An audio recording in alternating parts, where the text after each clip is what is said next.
There is a lot of productivity advice out there, as you probably have noticed. There are countless books that you can buy to manage your time, your attention better. There are dozens of productivity experts and people who call themselves productivity experts. And there are countless websites and blogs related to productivity as well. And some of this advice is more helpful than others. Like these ones, these are my favorite books that I've read as it relates to productivity. Books like Getting Things Done by David Allen, like The Power of Habit by Charles Duhigg, The Best Place to Work. There are good websites too, like Farnham Street Psychology Today, good researchers like Peter Goldwitzer and Tim Pitchell. But there's also a lot of fluff built into the productivity space, especially in the life hack space. Does anybody like life hacks? I love reading about life hacks. This is actually a pretty cool one. If you're making pasta and you don't want the bubbles to boil over, you just put a spoon on top and it pops all the bubbles. But they get absurd pretty quickly. Like this one. If you want to grab 50 pounds of groceries and bring them up to the third floor, just use a hiking hook. Maybe you have a bagel that you want to bring to work. Just use an old CD spindle. Here's one that I love. If you want to clip your bag of chips, this wouldn't work for me because I usually eat the whole bag in a sitting, which isn't that good for your productivity because you have the energy crash. But if you need a hook, just grab an old coat hanger. Maybe you just got a pedicure at home. You know those like at-home pedicure sets? Grab a couple water bottles. Or here's my favorite. Sometimes you're reading a book and you can't find a bookmark, right? Just use ketchup.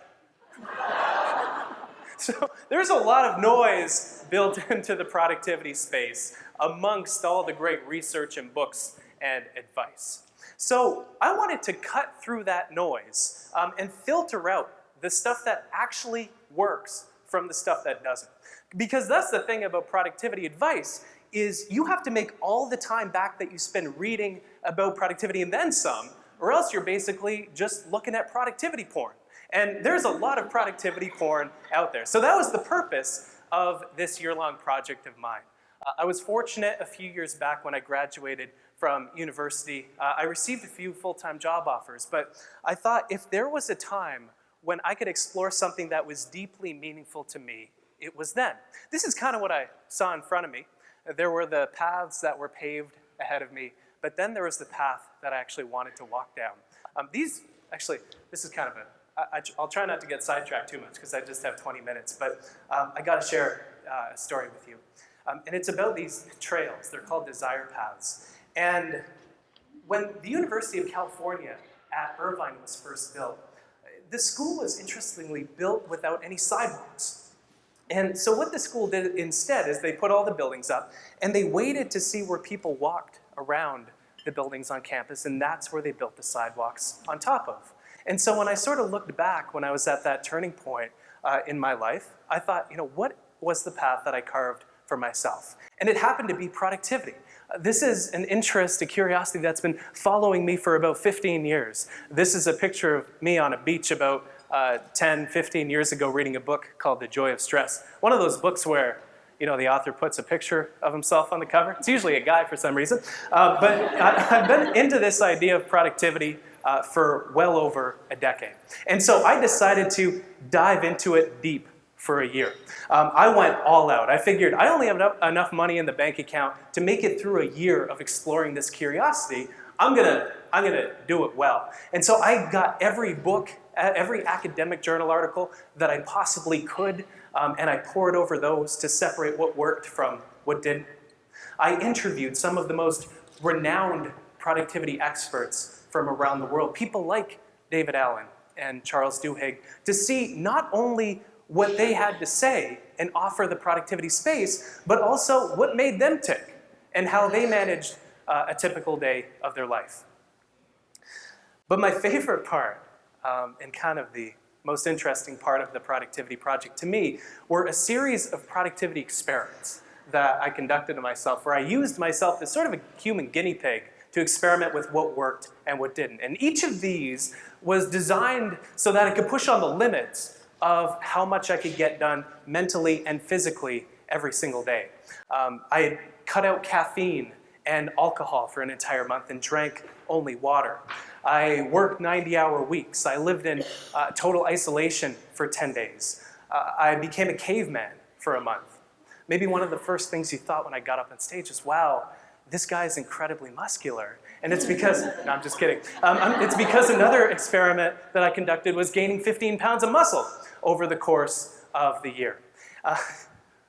The funny kind of flip side of that experiment was at the same time to test the impact of exercise and stuff on productivity, I tried to lower my body fat from 17 down to 10%. But instead of making it to 10, I made it to 15 by the end of the project because I like pizza a bit too much. I actually had butter chicken for breakfast this morning now that I think about it. So I explored this idea deeply for a year, and the crescendo of this year was the productivity project, which we're raffling off a few copies of. Maybe the most illuminating aspect of this productivity project was that it offered me a whole new perspective on what productivity means today. Productivity is such a loaded term. And if you mention productivity to a group of people, what comes to your mind might be something that feels so cold and corporate and all about efficiency. But I think that we're in need of a more human approach to productivity, and that we should see productivity completely differently than we do today. And it's because the basis of work has shifted quite a bit over the last 40, 50, 60 years. We used to do work with our hands, but the basis has shifted, and now most of us do knowledge work with our brains. And what that means is the equation and what contributes to our productivity over the course of the day is more complex. For example, we've always had to manage our time around the schedules of other people. And we still do today. We still work around the schedules of other people. But I would argue that when we do knowledge work for a living, there are other ingredients that are just as important as our time. Take, for example, our attention. You've probably felt this. If you're constantly distracted or interrupted as you're trying to work, or if you constantly distract yourself, multitasking, I see it as a process through which we continually interrupt ourselves. It doesn't matter how well you manage your time if you can't focus on what you've scheduled. And the same is true, I love how Tim was talking about this a bit as well, is energy. If you're burnt out at 1 or 2 in the afternoon, if you don't take breaks frequently to recharge, your productivity is going to be shot as well. And so the equation is much more complex. And so this idea that productivity is about efficiency, it doesn't necessarily work in this environment where we do knowledge work for a living. You can be efficient about the wrong things. Like, let's say you're big into Twitter, and so you decide to follow a gajillion people on Twitter. I don't, that's not my Twitter profile. You can be efficient about the wrong things. The same is true for fitting more into your day, which I think a lot of people equate productivity as being. Let's say your day looks something like this, though. You answered 200 emails that have been built up in kind of a backlog over the last month or two, not necessarily new stuff you have to catch up on. You had 4 pointless, unavoidable meetings. That's not a loaded statement at all, is it? You had 2 calls about your quarterly budget, and you caught up on every new news story. It's tough to look away these days sometimes. You essentially played the role of the traffic cop or the firefighter, just moving bits of information and people around and not necessarily accomplishing much. In this new environment, I don't think productivity is either of these things. I think productivity is when we accomplish what we intend to do. It all starts with our intentions. What a beautiful statement. If our intention is to have a nice relaxing day on a beach and put our feet up and sip on a Corona so that we can recharge our energy and become more productive later on, I would argue that we're perfectly productive. And the same is true if we intend to hire somebody new onto our team, and we hire somebody great, and we submit a few TPS reports or whatever the equivalent is in your work, and you do, and that was your intention, I would argue that you're perfectly productive there as well. And so it's always nice to walk away with a couple of tactics in your back pocket. And since the productivity project was sort of a year of filtering out the stuff that worked from the stuff that didn't, I wanted to share 2 of them with you right now. The first has to do with managing our distractions. It's incredible how frequently we're interrupted throughout the day. This is probably one of the most alarming productivity stats I've ever encountered. And it has to do with how frequently we're interrupted when we're doing work in front of a computer. Can you guess how much work we do before we're interrupted? Kind of have a number in your head. When you're, just picture sitting yourself down in front of a computer. How frequently are you interrupted? Turns out that we're interrupted or distracted every 40 seconds. It's hard to be productive in those conditions because the timeline of our work looks something like this. We work for 40 seconds, we're distracted or we're interrupted. But if you've ever done a huge amount of work in one time, if you've ever gotten into that flow-like state where time seems to flow by and you look up at the clock and it's already 3 or 4 in the afternoon, your best work happens after that point. That's the productivity you're missing out on. And the best possible way to overcome and not get tripped up by that 40-second mark is by managing the distractions and interruptions.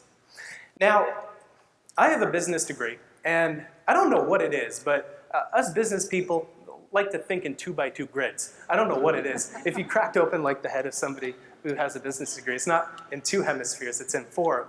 And I think the distractions and the interruptions in our work can fit this idea as well. I like to think of distractions and interruptions as fitting into 2 different criteria. The first being whether or not we have control over their arrival, because the thing about distractions and interruptions is they're infinitely easier to deal with ahead of time than they are after they come up when they're impossible to resist.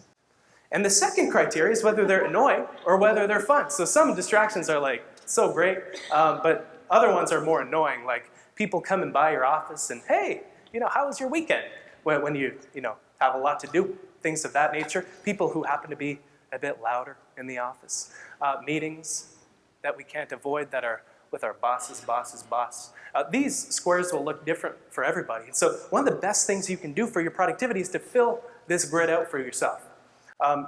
Picture the distractions and interruptions in your own work. Draw a 2x2 grid and fill it in with things like these. There are fun ones too that derail our productivity. Team lunches, calls from loved ones. And we can't control these from coming up, but we can change how we relate to them after they do by either dealing with them or getting back on track or enjoying them and then getting back on track after.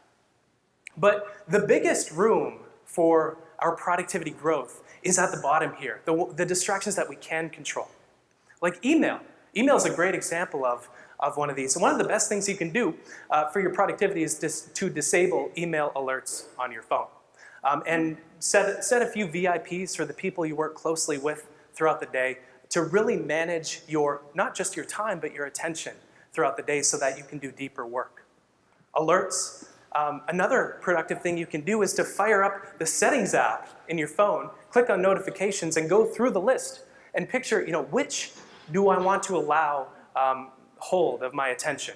Which of these apps is the most important, and which do I not want to interrupt me and disrupt my work and my life throughout the day? Text messages fall into that category too. News websites, fun ones that we can control. We can download an app like Self-Control or Freedom, which allow us ahead of time to disable these distractions so that we can focus deeper. The internet. I think the most productive people out there see the internet as a nicety instead of a necessity. And the reason for that is how much of our time we spend procrastinating on the internet. Tim Pitchell, who I mentioned off the top, he found in his research that we spend 47% of our time on the internet procrastinating. And so things quite literally take twice as long when we're connected to the internet. Social media. Getting an app like, there's an app called Facebook Newsfeed Eradicator, and when you visit Facebook, it'll just white out your homepage so that you can do what you intended to do on the website. You'll save so much time. It'll be unbelievable when you deal with these ahead of time. The second productivity idea that I have to share with you fits with this idea of productivity because of how productivity is all about intention. I think the most productive people are the ones who work with deliberateness and with intention behind what they do rather than on autopilot mode. And so I want to share quickly with you my favorite intention setting rule, and I use it every day. Now, over the course of the productivity project, I experimented with pretty much every productivity system under the sun. From getting things done, are there any getting things done fans here? These are like my productivity peeps, my fellow nerds. Personal Kanban was another one that I experimented with. I tried keeping sticky notes everywhere, downloading countless apps. But the one that I stuck with, I still use to this day because of how lightweight it is. And it's called the rule of 3. And it goes like this. At the start of the day, you fast forward to the end of the day in your head and you ask yourself, by the time this day is done, what 3 main things will I want to have accomplished? That's it. That's the rule. What 3 main wins do I want to get out of this day? You know, you can do it right now. You can do it after the talk and carve out 3 intentions for today, for tomorrow. And I do this every day, but I do this every week too, because it gives you a signal for what's actually important. You think about what you want to accomplish and you set intentions which fits perfectly with this new definition of productivity. And we're wired as well to think in 3s, right? We have sayings like good things come in 3s and celebrities die in 3s and the 3rd time's the charm. Good things happen all the time. Celebrities die all the time. But we see patterns in 3s.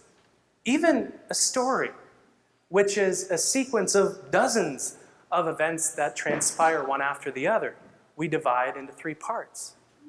The beginning, the middle, and the end. You know, the pinnacle of human athletic achievement, the Olympics. How many medals do we award? Gold, silver, bronze. And maybe this is where it starts, but we grow up immersed in stories, like the 3 little bears, the 3 blind mice, the 3 little pigs, the 3 musketeers. We're wired to think in 3s. And you know, obviously, if you did only 3 things all day, you wouldn't have a job after much of a period of time. But the idea behind this is a process of determining what's actually important. Because a fundamental truth about our work today is that not all tasks are created equal. There are some tasks, like mentoring new employees, like writing reports, that are fundamentally more important. And we accomplish more for every minute we spend on those relative to tasks like checking email or social media or water cooler chat, which is fun and we should have some of, but we need to know its place in how productive it makes us. And what I love about this is I keep a to-do list like everybody else, but a to-do list, I think, serves to capture the minutia of what we want to accomplish over the course of the day, where the rule of 3, the 3 daily intentions we set our overarching goal.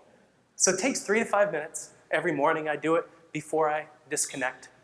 It lets us prioritize on the fly so that when new stuff comes along and or shit hits the fan, we can prioritize things against the original intentions we set and really determine their place. And it lets us consider our constraints because we have a bit of freedom in how we spend our time, our attention, and our energy over the course of the day, but you probably don't have complete freedom, even if you're an entrepreneur or you run your own business. And so you can consider how many meetings and how many constraints you have, and that can inform your intentions as well. And it speaks to this idea that the intentions behind our actions is like the wood behind the shaft of an arrow. We absolutely need it in order to accomplish more today. And so 2 things you can do right away. Make that grid, whether distractions are within your control or annoying or fun, and set 3 intentions today and tomorrow morning. They're powerful rules to start implementing right away. And not only that, but to help you manage your time better and your attention better and your energy better, which are in the environment that we work in today when we do knowledge work with our brains rather than manual work with our bodies. I think what productivity is made of. Thanks so much.